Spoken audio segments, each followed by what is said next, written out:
वतीने आपले सर्वांचे पुनश्च एकदा स्वागत करतो. वेलकम प्रज्ञा मगर मॅडम. उद्देश पोटावर सर. आपल्या सर्वांचे स्वागत आहे. आजच्या ह्या संवाद सारथीच्या 129व्या पुष्प गुंफण्यासाठी वनिता मॅडम आपल्या सोबत आहे. आजच्या वेबिनारला सुरुवात करण्यापूर्वी संवाद सारथी आणि संकल्प फाउंडेशन विषयी एक 2 मिनिटात इंट्रोडक्शन देतो. नंतर आजच्या या व्याख्यानमालेला आपण सुरुवात करूया. आमचं फाउंडेशन गेले 12 वर्ष महाराष्ट्रातल्या विविध भागात ऑफलाईन आणि ऑनलाईन दोन्ही माध्यमातून काम करतात. आमचं मुख्य तत्व महात्मा गांधीजींचं खेड्याकडे चला आणि स्वामी विवेकानंद आणि रामकृष्ण परमहंसांचं शिवभावे जीवसेवा या तत्वावर आमचं फाउंडेशन काम करतं. गेल्या 12 वर्षात पर्यावरण, शिक्षण, आरोग्य, महिला सबलीकरण, ग्रामीण विकास, जलसंधारण अशा विविध क्षेत्रात आमचं NGO काम करतंय.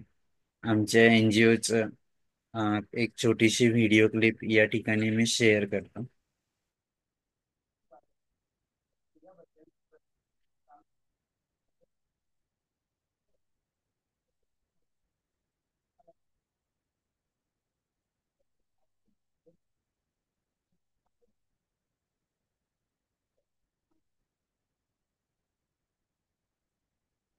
हे पावन युग में हम चरित्र निर्माण न भूले, स्वार्थ साधना की आंधी में वसुधा का कल्याण न भूले।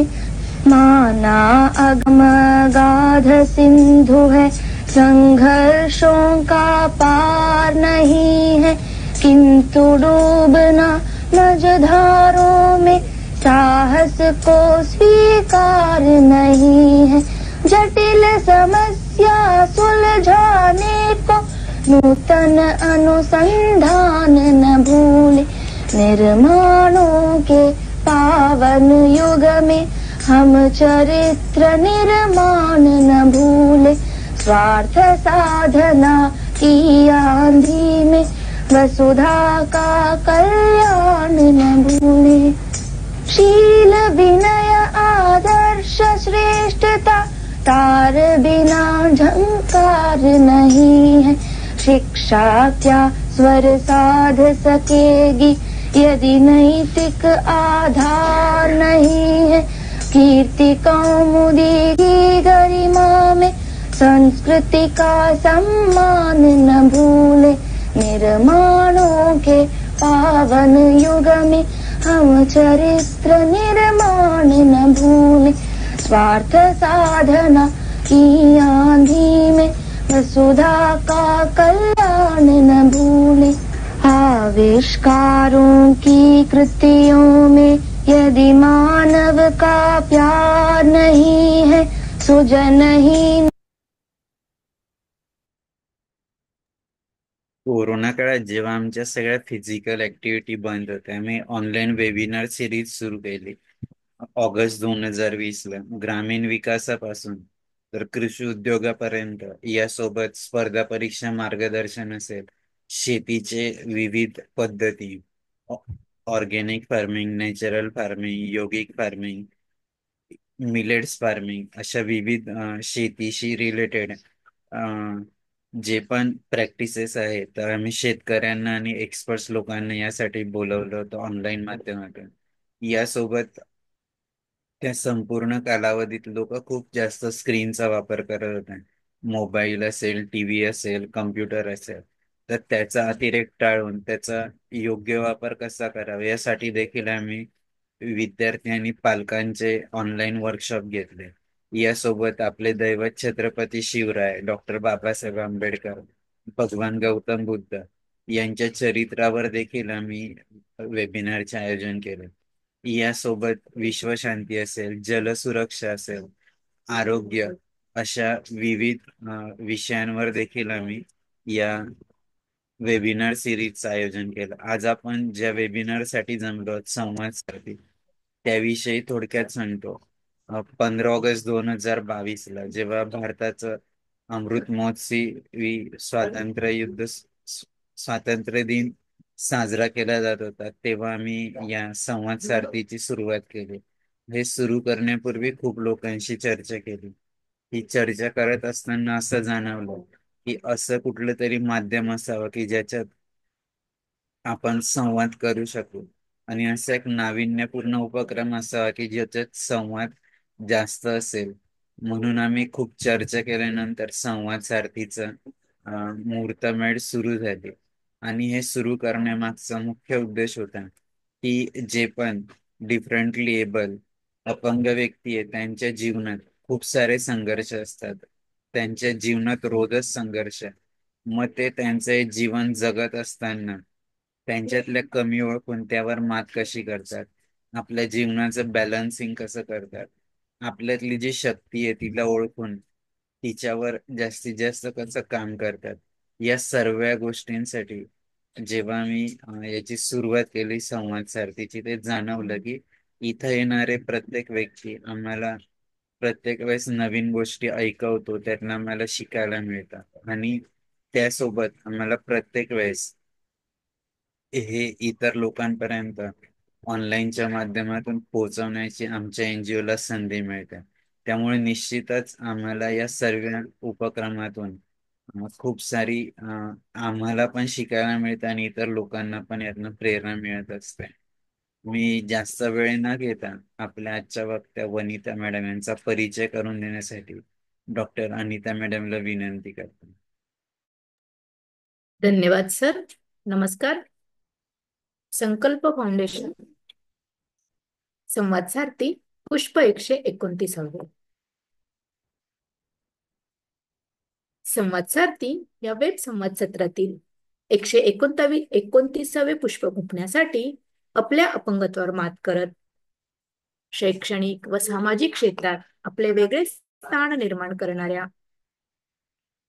कोल्हापूर जिल्ह्यातील हातकंग हातकंग कणगले या तालुक्यातील रुकडी येथील रहिवासी व helper foundation the handicap of Kolhapur येथे केअरटेकर म्हणून या पदावर कार्यरत असणाऱ्या ज्या वक्त्या आज आपल्याला लाभलेल्या आहेत त्या आहेत माननीय वनिता विजय अपराध मॅडम. मॅडमचा थोडक्यात परिचय. मॅडम ह्या सामर्थ्यवान आणि समर्थशील आहेतच, म्हणजेच त्या सर्जनशील, कल्पनाशक्ती आणि दृढ महत्वाकांक्षी विचारांच्या देखील मॅडम आहेत. अतिशय मेहनतीने त्या इथपर्यंत आलेल्या आहेत. मॅडमचं शिक्षण बीकॉम झालेलं आहे आणि त्यांचं जे कार्य आहे तर ते केअरटेकर म्हणून काम करतायत. Kitchen incharge helpers of the handicap Kolhapur इथे त्या कार्यरत आहेत. मॅडमला आजवर अनेक पुरस्कार मिळालेले आहेत. त्यापैकीच महिला दिनानिमित्त भरारी पुरस्कार 2022 ला मॅडमला बहाल झालेला आहे. तसेच एज्युकेशनल अँड वेलफेअर फाउंडेशन तर्फे नाशिक यांच्याकडून देखील मॅडमला पुरस्कार बहाल झालेला आहे. मॅडमची जी आवड आहे तर ती मॅडमला डान्स करणे आवडते. तसेच 1999 सालापासून हम होंगे कामयाब या कार्यक्रमामधून मॅडमांनी 60हून अधिक कार्यक्रम देखील केलेले आहे. ही मॅडमची विशेष उपलब्धी आहे. मॅडमचा जो छंद आहे तो डान्स, कुकिंग आणि गाणी ऐकणे हे मॅडमचे छंद आहेत. तर अशा ह्या ज्या आजच्या आपल्या वक्त्या आहेत त्या माननीय वनिता मॅडम सामर्थ्यवान वनिताच्या सेवेची कहाणी या विषयावर आज आपल्याशी संवाद साधणार आहेत. चला तर मग आपणही संकल्प फाउंडेशन संवाद सारथी या उपक्रमात सहभागी होऊया आणि अडथळ्यांवर मात करत पुढे जाण्यासाठी नवीन ऊर्जा मिळूया. तर अधिक वेळ न घेता मी पुढील सूत्रे विशालजीन सरांकडे सोपविते. धन्यवाद. धन्यवाद डॉक्टर अनिता मॅडम. मी जास्त वेळ न घेता आलेल्या सर्व श्रोत्यांचे स्वागत करतो आणि आपल्या आजच्या वक्त्या वनिता मॅडम यांना विनंती करतो की त्यांनी त्यांचा प्रवास आमच्यासोबत शेअर करावा. खूप खूप स्वागत आहे मॅडम. थँक्यू अनिता मॅडम आणि विशाल सर. तुम्ही माझा परिचय करून दिलात आणि सर्वप्रथम मी सारथी संवाद सारथी आणि संकल्प फाउंडेशन या फाउंडेशनची मी खूप आभारी आहे की मला या मंचावर बोलण्याची संधी दिली त्याबद्दल धन्यवाद. मी वनिता विजय अपराध, राहणार उकडी कोल्हापूर. अ, मी माझा जन्म 1988 साली झाला. तेव्हा मी अपंग म्हणजे अपंगच जन्माला आले असं म्हणायला हरकत नाही. अ, मी जेव्हा जन्माला आले तेव्हा मला पाठीला गाठ होती माझ्या. आणि जन्मल्यानंतर एक 20 वर्षातच मला 20 दिवसातच माझ्या पाठीचे गाठीचे ऑपरेशन करण्यात आले. आणि त्या ऑपरेशन मध्ये माझ्या कमरेखालचा भाग हा अपंग झाला. अपंग झाला म्हणजे पॅराप्लेजिक या अपंगत्वाने मी जखडली गेले. आणि त्यानंतर माझा हा प्रवास म्हणजे सुरू झाला. मी अपंग झाले. तसंच मला शिक्षण घेण्यासाठी खूप अडचणी आल्या. आणि 1999 साली हेल्पर्स ऑफ द हँडिकॅप या संस्थेमध्ये मला ऍडमिशन मिळाले. 1999 साली मी तेव्हा दुसरीला होते. आणि तेव्हा खेड्यापाड्यात असं शिक्षणासाठी एवढं म्हणजे शिक्षणाचं महत्व कमी होतं. त्यानंतर मी हॉस्टेलमध्ये आल्यानंतर ना मला समजलं की शिक्षणाचं महत्व काय आहे. आणि मी स्वतःलाच अपंग समजत होते घरात जेव्हा होते तेव्हा. आणि इथं हॉस्टेलमध्ये आल्यानंतर मला असं म्हणजे एवढे सगळे अपंगत्व असलेले विद्यार्थी बघायला मिळाले. त्यानंतर मला समजलं की आपल्यापेक्षाही जास्त अपंगत्व असणारे विद्यार्थिनी आहेत तिथं. आणि आपण त्यांच्यापेक्षा खूप कमी अपंगत्व असलेले आहोत. आणि त्यानंतर माझा शिक्षणाचा प्रवास सुरू झाला. आणि त्यानंतर 2000 2000 मध्ये अ, माझ्या डान्सचा सुद्धा प्रवास सुरू झाला 1999 सालापासून. अ, आणि 1999 साली मी जेव्हा हॉस्टेलमध्ये आले तेव्हा मला स्वतः काही करता येत नव्हतं. म्हणजे अगदी जे व्हीलचेअर चालवणे असेल, काही स्वतःच्या बाबी असतील ते मला काही करता येत नव्हत्या. आणि त्यानंतर मी हळूहळू शिकत गेले. आणि असं माझं शिक्षण 10वी पर्यंत प्रबुद्ध भारत हायस्कूल इथे झालं.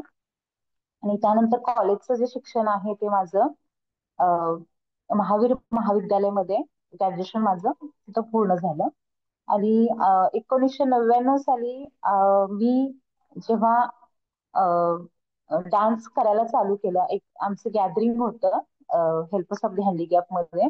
तेव्हा वर्षातून एकदा गॅदरिंग असतं तेव्हा आम्ही डान्स केला होता. आणि त्यानंतर माझा हा डान्सचा प्रवास चालू झाला 1999 99 पासून. तर आणि त्यानंतर मला लहानपणी डान्स करण्याची आवड होतीच. तर डान्स आपण आता व्हीलचेअरवर आहोत, आपण चालता येत नाही. तर आपण कसं काय डान्स करू किंवा डान्स करू शकू. तर त्यानंतर मी व्हीलचेअरवर बसून डान्स करायला लागले 1999 साली. तेव्हा मला खूप आनंद झाला. आणि त्यानंतर मग आमचे डान्स हा मुंगे कामयाब हा कार्यक्रम आमचा संस्थेचा अ, प्रबोधनात्मक कार्यक्रम म्हणून सुरू झाला. त्यात आम्ही 60हून अधिक कार्यक्रम त्या हम होंगे कामयाब या कार्यक्रमातून केले. तसेच आता त्या कार्यक्रमात मी जेव्हा डान्स करायला चालू केलं तेव्हा मला असं वाटलं नव्हतं की मला व्हीलचेअरवरून डान्स कधी करता येईल की नाही. पण मला ते जमलं.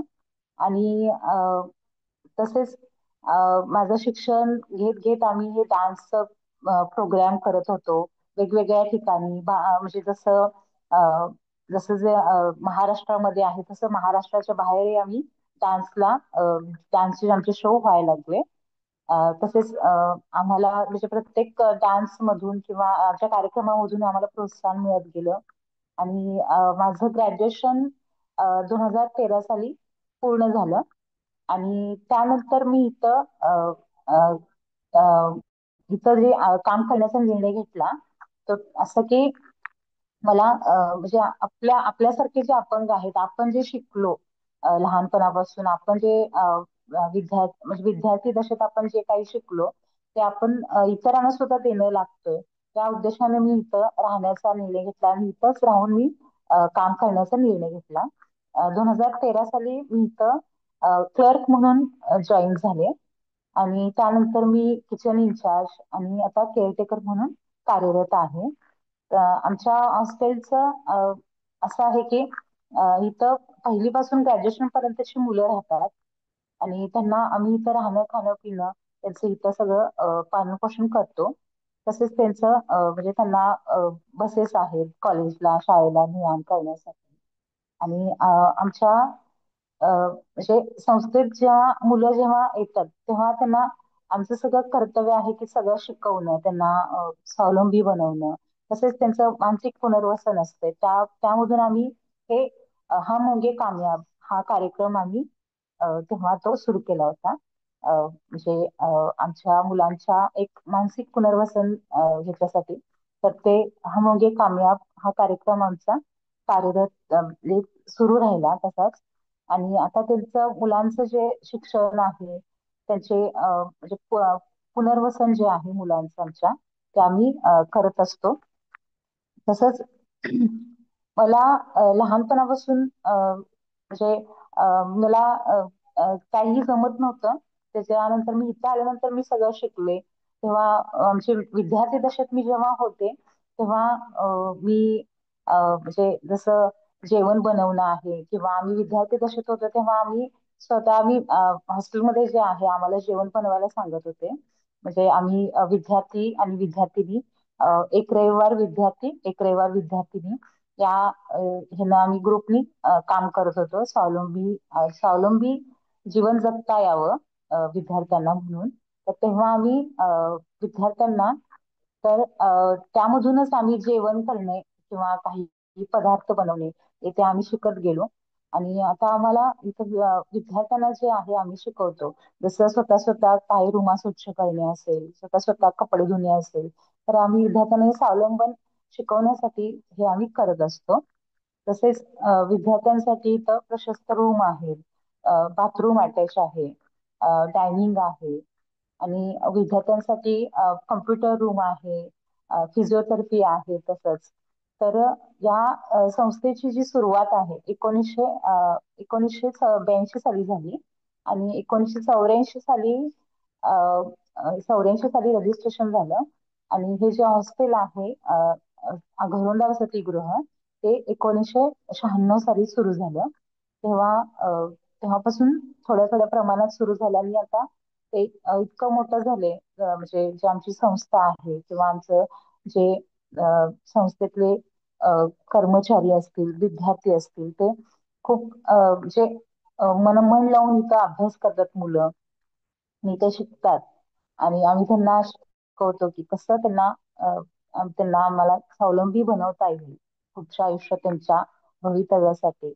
आणि ते कसे कार्य करतील ते यासाठी आम्ही त्यांना अ, कार्यरत ठेवतो. तसंच आम्ही त्यांना म्हणजे कसं त्यांना स्वावलंबी शिक्षण घेता येईल हे त्यांना आम्ही शिकवतो. आणि माझ्याविषयी सांगायचं झालं तर मी स्वतः पॅराप्लेजिक असल्यामुळं मला फारसं काही जमत नव्हतं पहिल्यापासून. आणि मला म्हणजे पहिल्यापासून मी घरीच असल्यामुळं तिथं दुसरीला आले. आणि त्याच्या आधी मला काहीच म्हणजे काहीच जमत नव्हतं. इथं नंतर मला जसं स्वतः स्वतः व्हेइकल चालवणे असेल किंवा स्वतःची कामं स्वतः करणे असेल जमत गेलं. आणि इतकं म्हणजे छान वाटलं की आपण आपल्या चार भिंतीच्या बाहेर आल्यानंतर वेगळंच जग आहे, वेगळीच एक ऊर्जा आहे, एक वेगळंच एक आपलं विश्व आहे. तर ते आपण अ, अनुभवलं पाहिजे आणि बघितलं पाहिजे. असंच सर्व विद्यार्थ्यांना विद्यार्थ्यांना ते अनुभवता यावं शिकता यावं आणि स्वतःच्या पायावर उभं राहता यावं म्हणून आम्ही ही अल्पसाधी हँडिकॅप ही संस्था आमची कार्यरत आहे.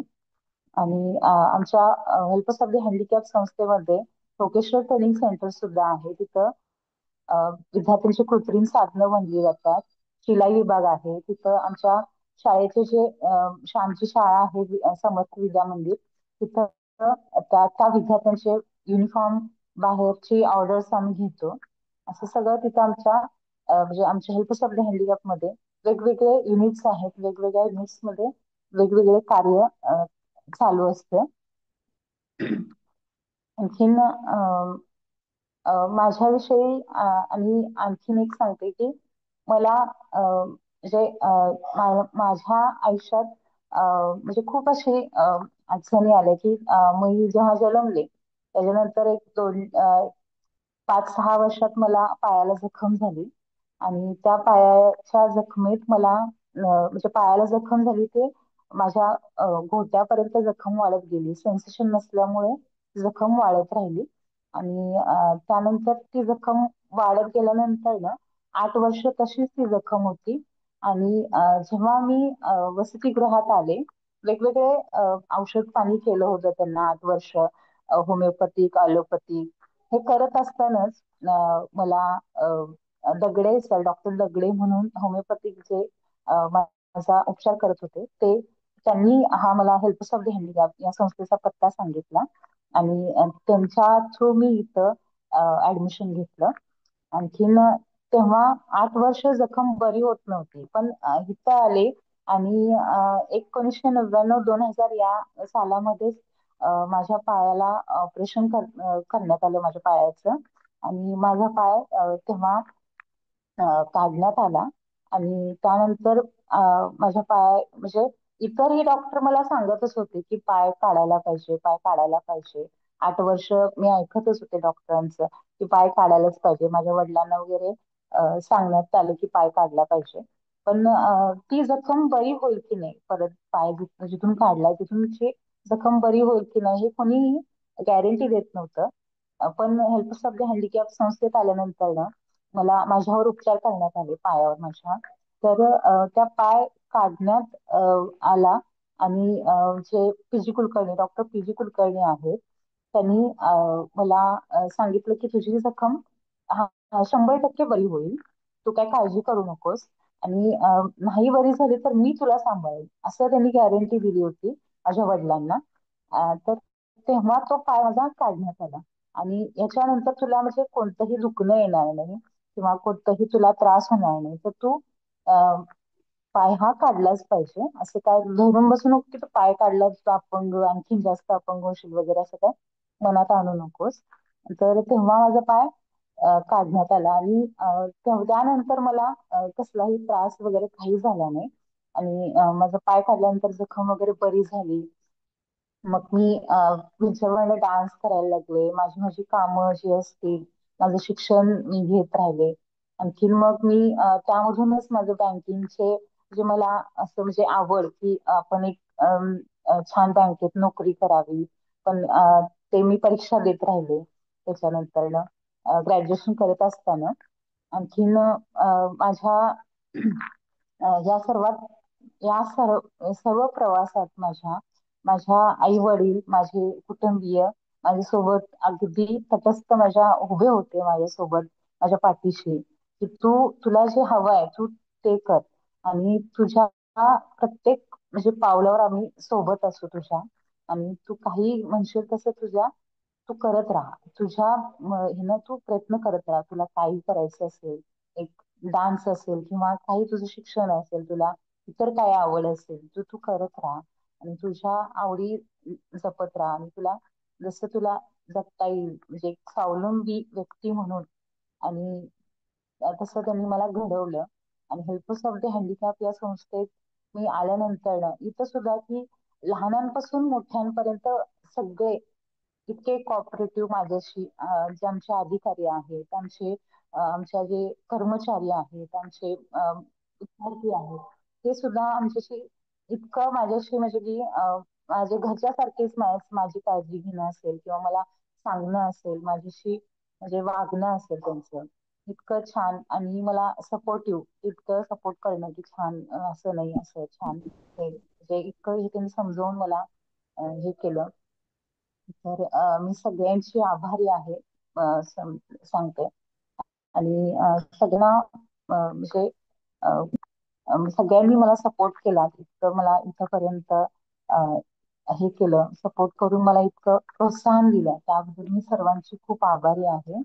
आणि सारथी संवाद सारथी आणि संकल्प फाउंडेशनची तर मी खूप आभारी आहे. त्यांनी मला इथं बोलण्याची संधी दिली आणि माझ्या म्हणजे जीवनशैली, माझं माझं आयुष्याविषयीची जी वाटचाल आहे आतापर्यंतची, ती मला सांगण्यासाठी मला त्यांनी प्रोत्साहन दिलं आणि हे मंच दिला. त्याबद्दल मी त्यांची खूप आभारी आहे. धन्यवाद. धन्यवाद वनिता मॅडम. तुमचा जीवन प्रवास खूप प्रेरणादायी आहे. आणि जसं तुम्ही सांगितलं की 2 वर्षांपासून दुसरीत असल्यापासून तुम्ही एल्पर्स मध्ये आलात आणि तुमच्या हो आयुष्याला कलाटणीच मिळाली, तर हे खूप हो सर. पॉझिटिव्ह आहे. आणि जसं तुम्ही सांगितलं की तुम्हाला खूप वेगवेगळ्या ठिकाणी वैद्यकीय मदत घ्यावी लागली, त्यांचे जे काय सल्ला आहे, त्यांची औषधी घ्यावी लागली. तर या संपूर्ण हो जीवन प्रवासात तुम्ही म्हटलं की हेल्पर्स मध्ये आल्यानंतर माझा आत्मविश्वास वाढला आणि माझ्यातले स्किल पण डेव्हलप झाले. आणि त्यामुळे हो संपूर्ण सर. तुमच्या प्रवासात तुमच्या जीवनातला सर्वोच्च आनंदाचा क्षण कुठे आहे? जेव्हा मी व्हीलचेअरवर बसले होते आणि ह्या व्हीलचेअरवर बसून सुद्धा डान्स करता येतो, हा माझ्यासाठी खूप आनंदाचा क्षण होता. म्हणजे सगळ्यात आनंदाचा क्षण होता. मॅडम, अगदी त्याच्या विरुद्ध की तुमच्या हा. संपूर्ण आयुष्यात वेदनादायी क्षण कुठला आहे की जो तुम्ही कधी विसरू शकत नाही? माझ्या पायाला जखम होती, जी 8 वर्ष होती. आणि 8 वर्ष जखम असल्यामुळे मी इतके दवाखाने फिरले होते की सगळं होमिओपॅथिक, ॲलोपॅथिक, आयुर्वेदिक हे सगळे दवाखाने झाले होते. जे कोण सांगतील ते दवाखाने झाले होते. तो एक वाईट क्षण होता. आणि एकदम म्हणजे एकदम दुःखदायी क्षण होता माझ्यासाठी तो. मॅडम, या संपूर्ण प्रवासात जसं तुम्ही सांगितलं की हेल्पर्स मध्ये आल्यामुळे आणि हा. फॅमिलीच्या सपोर्टमुळे तुम्ही हे सगळं कार्य करू शकता. तरी हे हो. सगळं करण्यासाठी तुम्ही हा. तुम्हाला जी एनर्जी मिळते किंवा तुम्हाला हम्म. प्रेरणा मिळते, तर त्याच्यासाठी कोण खूप महत्वपूर्ण आहे? असा कुठला क्षण आला की जिथनं तुम्हाला वाटलं की नाही, मला आता माझ्या जीवनात बदल करायचाच आहे आणि मी आता यापुढे असंच करणार? म्हणजे ऍक्च्युली मला इथं संस्थेत दाखल केलं 1999 साली. तेव्हा माझ्या वडिलांनी इथं राहणं किंवा इथं मी शिक्षण घेणं हा निर्णय पूर्णतः माझ्यावर सोडला होता. की तू ठरव की तुला इथं राहायचंय किंवा तुला घरी यायचंय किंवा इथं राहायचंय, तुला शिक्षण घ्यायचंय की नाही. मग त्यानंतर मी ठरवलं की नाही, आपल्याला शिक्षण घ्यायचंय आणि आपल्याला स्वतःच्या पायावर उभं राहायचंय. तर तेव्हा वडिलांनी मला म्हणजे माझ्या घरच्यांनी सगळ्यांनी मला सपोर्ट केला होता. आणि मग तुमचं संपूर्ण शिक्षण हे हेल्पर्स मधूनच झालं, B.Com करून? हो हो, हेल्पर्स मधूनच झालं. आणि तुमचं गाव हे जे रुकडी गाव आहे, ते तुमचं मूळ गावच आहे की? हो, मूळ गावच माझं रुकडी. ओके, ठीक. मी आपल्यासोबत जे आमचे सर्वात सिनियर रणजित जोशी सर आहे, त्यांना विनंती करतो की त्यांनी अनम्यूट करून बोलावं, मग आपण सर्वांसाठी मंच खुला करू. रणजित जोशी सर. हा. नमस्कार वनताताई, सगळ्यांना नमस्कार. नमस्कार सर. हा. नमस्कार. तुम्ही दोन्ही पायाने पॅराप्लेजिक का ना? हो, कमरेपासून खाली पारायचे. व्हीलचेअरवर डान्स जो आहे तो हातावर करता की व्हीलचेअरवर करता? व्हीलचेअर वर बसून डान्स करते मी. व्हीलचेअर हा. वर बसून. आम्ही आम्ही जे आहे हा आम्ही हातावर वगैरे करत होतो, म्हणून म्हटलं आम्ही हातावरही हा नाचलोय, हा. व्हीलचेअरवरही नाचलोय. हा. तो एक हे होता. अच्छा. हा हा. आणि छान शिक्षण हेल्पर अच्छा. त्या ज्या मुख्य होत्या, त्या आमच्या भगिनीच होत्या. ओळखतात त्या? कोण होत्या सांगा? अच्छा. हेल्पर्सच्या मुख्य. नसीमा दिदी असते. हा नसीमा हुजूर दिदी. नसीमा दिदी. हा नसीम ताई आहे ना. हा हा. हा त्या ओळखतात मला. हो हा हो हो. काही आमच्या बरोबर त्या सिनियरच आहेत त्या. अच्छा. हा. छान तुमचा हेल्परची अनेकांना खूप मदत झाली. पुष्कळ लोक पुढे आले. आम्ही नागपूरचे आहो. अच्छा. चांगलं एज्युकेशन अजूनही पुढे हिंमत ठेवून पुढचं एज्युकेशन घेता आलं तर कळा. हा. ही सगळ्यात छान गोष्ट आहे. गायनाची आवड आहे म्हणतात तुम्हाला ना. हा, मला गाणी ऐकायला आवडतात. ऐकायला आवडतं. आम्हाला वाटतं तुम्हाला म्हणता हा, येतं म्हणून ऐकायला. एखादं गाणं ऐकायचं. म्हणतं चला एखादं गाणं ऐकावं बा तुमच्याकडनं. नाही नाही, ऐकायला आवडतात. नाही अच्छा अच्छा ठीक आहे. छान आहे. तोच आपला एक मनोरंजनाचा काळ हा. असतो. ठीक आहे चालेल. चला असंच पुढे पुढे चला. हो हो. चल. थँक्यू सर, धन्यवाद thank you. Ranjit Joshi sir. Doctor Sunita madam. Thank you.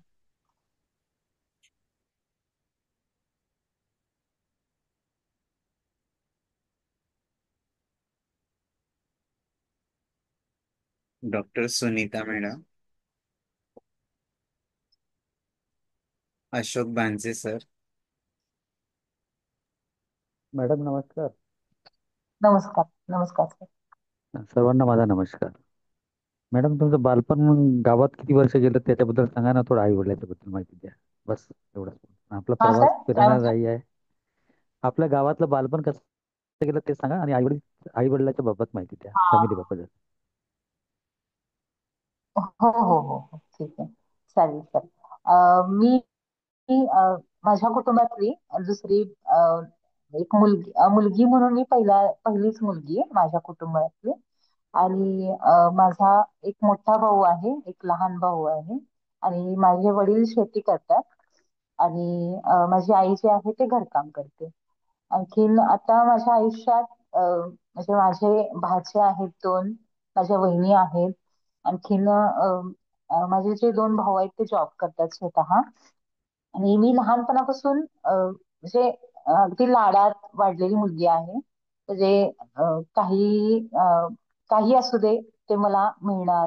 किंवा मिडल क्लास मध्येच मी वाढलेली आहे, पण लाडात वाढलेली मुलगी आहे. आणि एकुलती एक असल्यामुळं खूप लाड केले माझे. आणखीन ह्या पायाच्या जखमेमुळं मला घरी शिक्षण घेता नाही आलं. आणि जखम असल्यामुळं मला ड्रेसिंग करणं असेल किंवा औषध पाणी असेल, दवाखाने फिरणे असेल, ह्याच्यामुळे मला घरी शिक्षण घेता नाही आलं. तर जेव्हा मला संस्थेत येण्याची संधी मिळाली, तर मी तेव्हा लगेचच निर्णय घेतला की मला संस्थेत यायचं आहे आणि मला माझ्या स्वतःच्या पायावर उभं राहायचं आहे. आणि घरी जे होते ते नुसतं मी बसूनच होते. ती पायाची जखम होती आणि दवाखाने फिरणे असेल, हे सगळं माझं चालू होतं. तर त्यातून मला बाहेर पडून हेल्पर्स ऑफ द हँडिकॅप मध्ये संस्थेत येणं झालं माझं. आणखीन माझं इथं ऍडमिशन झालं. एवढंच आहे. खूप हॅलो खूप सर. छान. धन्यवाद मॅडम. हॅलो. नमस्कार हा. डॉक्टर सुनीता मॅडम बोला. हा नमस्ते सर. मी थोडं बोलते तिच्या विषयी. वनिताची न माझी ओळख म्हणजे मी जेव्हा संस्थेत गेले 2006 ला तेव्हापासून आहे. तेव्हा ती विद्यार्थिनी म्हणून होती. नंतर माझ्या बरोबरच ती इतर गोष्टी पण शिकत होती, करत होती. विद्यार्थिनीचं सगळं मेडिकलचा डिपार्टमेंट सांभाळायची वगैरे. खूप कोऑपरेटिव्ह आहे. प्रत्येक गोष्ट हसतमुख सगळ्या गोष्टी करते ती. कधी असं आपलं पदोन्नती होतीये का, पद आपलं कमी होते असं ती कधी विचार करत नाही. ती केअरटेकर होती, केअरटेकर वरून ऑफिस मध्ये आली, नंतर किचन इन्चार्ज म्हणून काम केली, केअरटेकर म्हणून मुलांचं. असं कुठल्याही जी तिला पद देईल ते पद हसतमुखानं स्वीकारत गेली आणि अगदी 100% ती तिचं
धन्यवाद डॉक्टर सुनीता मॅडम. अमर सर तुम्ही अनम्यूट केलंय, बोला.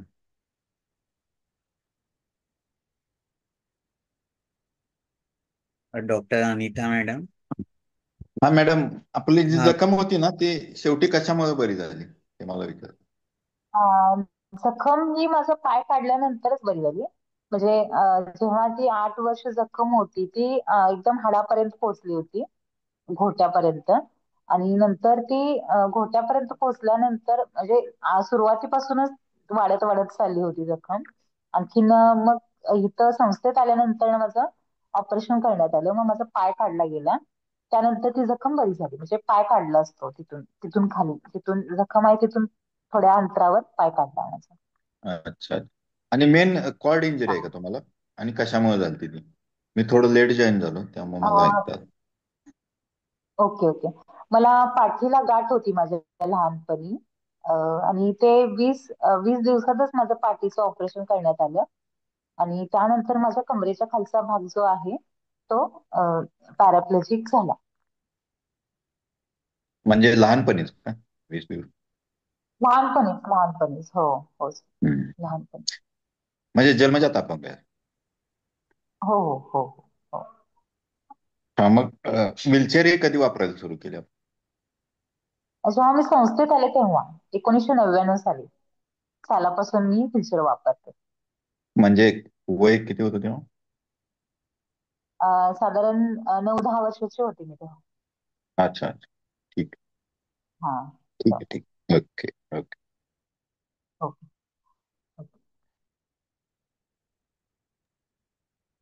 Thank you Amar sir. Anjana madam.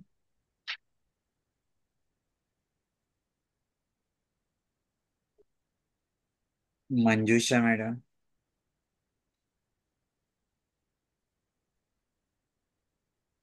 Hello. हा हॅलो. हॅलो बोला मॅडम. मंजुषा. बोला मंजुषा मॅडम. हॅलो.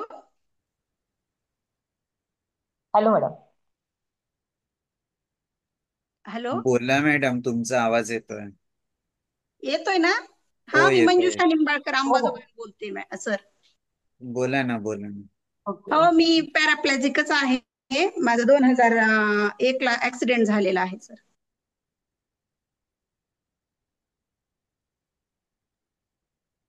ओके. मी तुम्ही. स्पायनल कॉर्ड इंजुरीज आहे सर मला. बरं. रॉड टाकले होते माझ्या पाठीमध्ये. आवाज येतोय सर? हो येतोय येतोय. हो. मग 2004 ला मुलगा झाला नंतर मला सर. आणि 2011 पासून मग जॉब करते सर मी कॉलेजला. आता लायब्ररी अटेंडंट म्हणून आहे. ओके. अंबेजोगाईलाच आहे.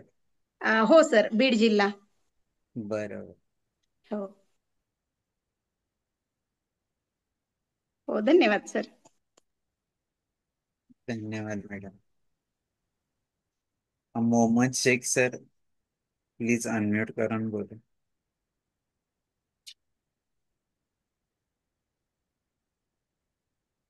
अंजना मॅडम.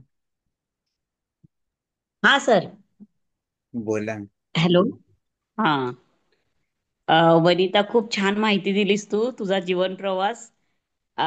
थँक्यू. ऍक्च्युली खरंच वनितामध्ये खूप चांगली क्वालिटी आहे.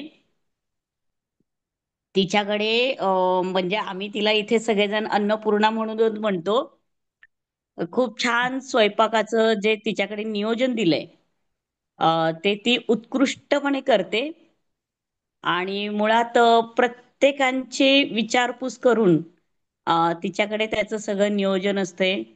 खरोखर खूप छान ती तिचं प्रत्येक जे पण डिपार्टमेंट आजपर्यंत तिच्याकडे दिलंय ते तिनं ते नियोजनबद्धपणे केलेलं आहे.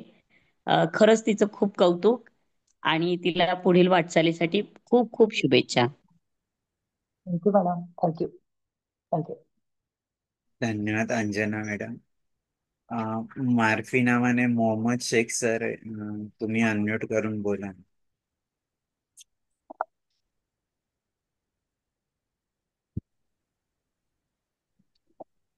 हा बोला सर. हॅलो. हा बोला सर. नमस्कार. माझं नाव मोहम्मद शेख आहे. मी सध्या पुणे इथं राहतो. तर मी देखील हेल्पर्स ऑफ दी हँडिकॅपचा 1995 पासूनचा विद्यार्थी आहे. साधारणतः 1999 ते 2008 पर्यंत मी, वनिता हे सगळे आम्ही एकत्रित शिक्षण घेत होतो तिथं कोल्हापूर हॉस्टेलला. तर अतिशय संयमी आणि एकदम मनमिळाऊ आणि प्रत्येक कामात चोख असं व्यक्तिमत्व आहे तिचं. आणि कोणत्याही बाबतीत, शिक्षणाच्या बाबतीत असो किंवा कामाच्या बाबतीत असो, अतिशय शिस्तप्रिय. आणि मुख्य म्हणजे सांगायचं झालं तर नृत्य प्रकार हा अतिशय तिचा आवडता. आणि खूप छान असं व्यक्तिमत्व आहे. आम्ही 2008-9 नंतर मला पुढे शिक्षण घेता आलं नाही. त्याच्यानंतर मी हॉस्टेल सोडलं आणि नंतर मी बाहेर पडलो तिथून. त्याच्यानंतर आता मी पुण्यामध्ये राहतो. पण अतिशय छान तिनं माहिती दिली. आणि पुढच्या वाटचालीसाठी माझ्या असंख्य शुभेच्छा. आणखीन अशीच उत्तरोत्तर प्रगती होऊ तिची. आणि खूप खूप धन्यवाद मला बोलायला दिलं त्याबद्दल. थँक्यू. थँक्यू. धन्यवाद शेख सर. खरोखर वनिता मॅडम, तुमचा प्रवास खूप प्रेरणादायी असा आहे. आणि निश्चितच जेवढ्या अगदी 20व्या दिवसापासून जे तुमच्या आयुष्यात आलेलं संकट आहे त्यावर मात करत तुम्ही इथपर्यंत पोहोचलात, हे निश्चितच खूप प्रेरणादायी आहे. आणि तुम्ही जो निर्णय घेतला की हॉस्टेलला राहून स्वतःचे स्किल डेव्हलप करायचं आणि जगायचं, आणि हे करता करता आता दुसऱ्यांसाठी हे सगळं काम करता, तर निश्चितच हे खूप प्रेरणादायी असं कार्य आहे तुमचं. तुम्हाला खूप खूप शुभेच्छा. आमच्या संपूर्ण संवाद सारथी आणि संकल्प फाउंडेशनच्या परिवाराकडून तुमचे ऋण व्यक्त करतो. आपण पुढेही संवादात राहूया. तुमच्या भावी आयुष्याला शुभेच्छा पण देतो. आणि जाता जाता तुमच्याकडून एक छोटासा संदेश द्यावा, मग आपण प्रार्थनेने आजच्या कार्यक्रमाची सांगता करूया. आणि आज अंजना मॅडम आणि तुम्ही अ, आपली हेल्परची प्रार्थनेनेच याची सांगता करा, अशी विनंती देखील करतो.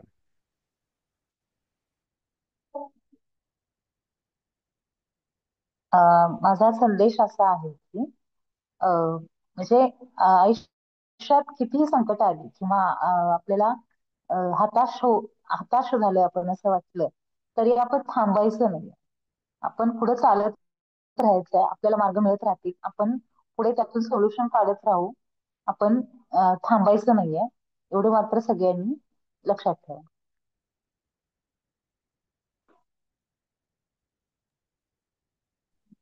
खूप छान मॅडम, धन्यवाद. आपल्या हेल्परच्या प्रार्थनेने आजच्या ह्या सत्संगाची सांगता करावी, अशी विनंती अंजना मॅडम पण आहे, तर त्यांना पण विनंती कर. अंजना मॅडमना छान येईल. तुम्ही दोन्ही मिळून म्हणा. आता ह्या वेळेस वनिताच गाईल. कारण नाही ती नाही तर नाही रोज तुम्ही तिच्या मुलांच्या सोबत असते. मी तर आता थोडी नाही लांब राहायला नाही. गेली. असू दे असू दे, तुमचं उलट तुम्हाला छान येईल म्हणा मॅडम.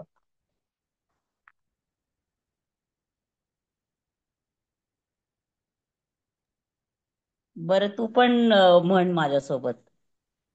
हो हो हो. हम्म.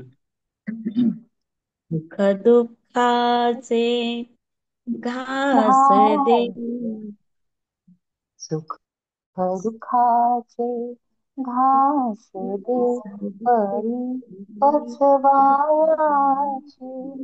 शक्ती दे, पराभव पराभवाचे घाव झेलता, पराभवाचे घाव झेलता, हसवायाची युक्ती दे, सुख दुःखाचे घास दे, अश्रूंच्या मग बिंदू बिंदूतून, अश्रूंच्या मग बिंदू बिंदू बिंदूतून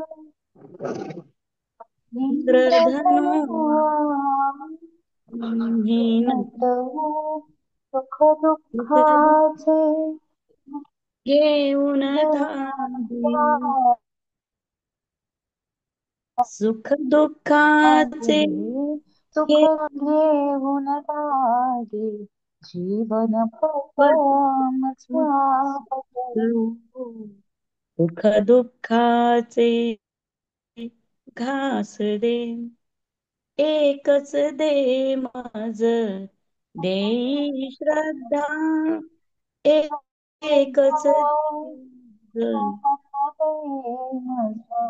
देई श्रद्धा आढळून परी परमेश्वर विज्ञानचा जरी अग्नीचे तला विज्ञानचा जरी तरी अग्नीचे तला चेतला फुलेल पुन्हा मनी आशा मनी सुख सुख दुःखात दुःखात घास घास दे परी पचवायाची शक्ती दे शक्ती दे शक्ती दे